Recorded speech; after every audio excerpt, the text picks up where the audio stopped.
प्रथम तहलका news. Corona का कहर समाज के हर एक वर्ग पर चारों तरफ से पड़ा है, लेकिन भारतीय रेलवे में पहले से ही अपने वजूद की तलाश कर रहे कूलियों पर ये एक आफत की तरह बरपा है। घर का लालन पालन करना भी अब कूली वर्ग के लिए किसी बड़ी चुनौती से कम नहीं है। आलम तो ये है कि अधिकतर कुली अपना पेशा बदलकर मजबूरी का काम करने को बेबस है, लेकिन वहाँ पर भी चुनौतियाँ कम नहीं है। कई बार काम मिलता है, कई बार तो नहीं भी मिलता। ऐसे में वे गुहार लगाएं भी तो किससे। लॉकडाउन से पहले यहाँ 150 कुली थे जी।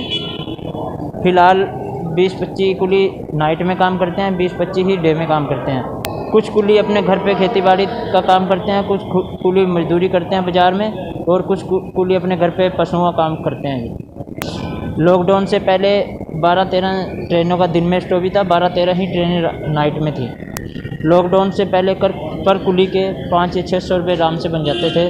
लॉकडाउन हुआ तब से कुली काम पे बहुत असर पड़ा है सर। इस वजह से कुलियों को अपने घर की स्थिति चलानी मुश्किल होगी। फ़िलहाल दिन में 100 या 150 रुपये ही बन पाते हैं। जब से कोरोना चला है तब से जो पैसेंजर गाड़ी से उतरते हैं वो कोरोना गाइडलाइन समझ के सवारी से सामान उठवाना उचित नहीं समझती, और ऐसे ही जैसे गाड़ी में सफ़र करने के लिए आते हैं वो भी कोरोना गाइडलाइन की वजह से सामान उठवाना नहीं चाहती, अपने आप खुद सामान उठा के गाड़ी में लोड कर लेते हैं।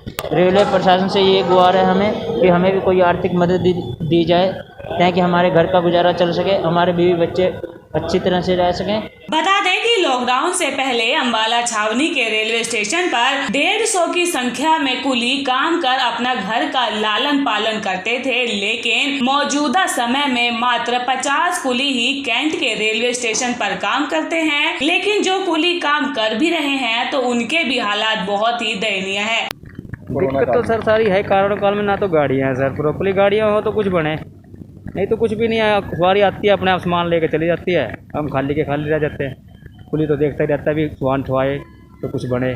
सवारी हमारा तो भाई साहब रवैया ये है कि ना तो लोगों के पास पैसा है, मसली तो पैसा होता है वही ठुआता है, बाकी तो लोग कुछ अपना रिगाड़ के लिए आ जाते हैं, कोई अपने आप ले आता है। उनका कहना है कि लॉकडाउन की वजह से स्टेशन पर अब नाम मात्र की ट्रेनें आती है, और उस पर से महामारी के इस दौर में अधिकतर रेल यात्री अपने सामान को कुली के हवाले नहीं करते। ऐसे में हम क्या करें, कुछ भी समझ में नहीं आता। उन्होंने प्रशासन से अपील करते हुए कहा है कि उनकी आर्थिक रूप से मदद की जाए, क्योंकि वे भी भारतीय रेलवे का एक अंग है। लॉकडाउन तो पिछले साल से 2020 से लॉकडाउन पूरा लगभग सारा काम हमारा ख़त्म हो गया। अब ये जो आया जो बचा कुचा था अब वो भी ख़त्म हो गया है। अभी सुबह से, जैसे मैंने आपको बताया कि मैं सुबह 7 बजे से आया हूँ और अभी तक बोनी नहीं करी है, और घर खाना खाने जा रहा हूँ। अभी 2 बजे करीब आऊँगा, 2 गाड़ियाँ देखूँगा, उसके बाद फिर घर चला जाऊँगा, क्योंकि गाड़ियाँ ही नहीं है। गाड़ियाँ हैं तो उसमें सवारी ही नहीं है। जो कोई आता है लगभग देखो सभी लॉकडाउन की वजह से परेशान है। सभी पैसेंजर अपने आप ही सामान ढो के ले जाते हैं।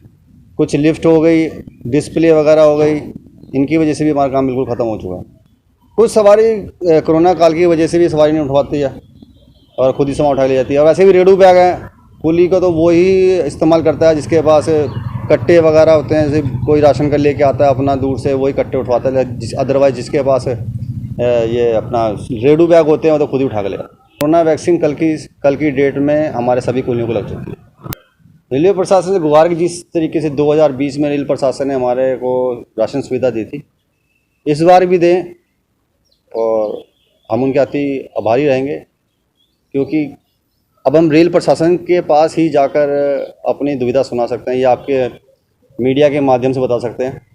अदरवाइज़ तो फिर हमारी मदद कोई करने वाला है नहीं, क्योंकि जैसा चल रहा है उसके हालात देखते हुए बहुत बुरी है। जैसा मैंने आपको पहले बता चुका हूँ कि मैंने अपनी बच्चे की किताबें ली थी, 1610 रुपये की किताबें आई हैं, वो अभी तक उसके पैसे। तो देखा आपने एक कुली वर्ग के दुखी दास्तान को। सरकार के लिए ये कहना आसान है कि घर पर रहिए और सुरक्षित रहिए, लेकिन जो ये वर्ग है उन्हें तो अपने परिवार का पेट भरना है, लेकिन रोजगार नहीं है, और इसी तरह से उदासी लिए बैठे हैं। प्रथम तहलका के लिए अंबाला से ब्यूरो रिपोर्ट।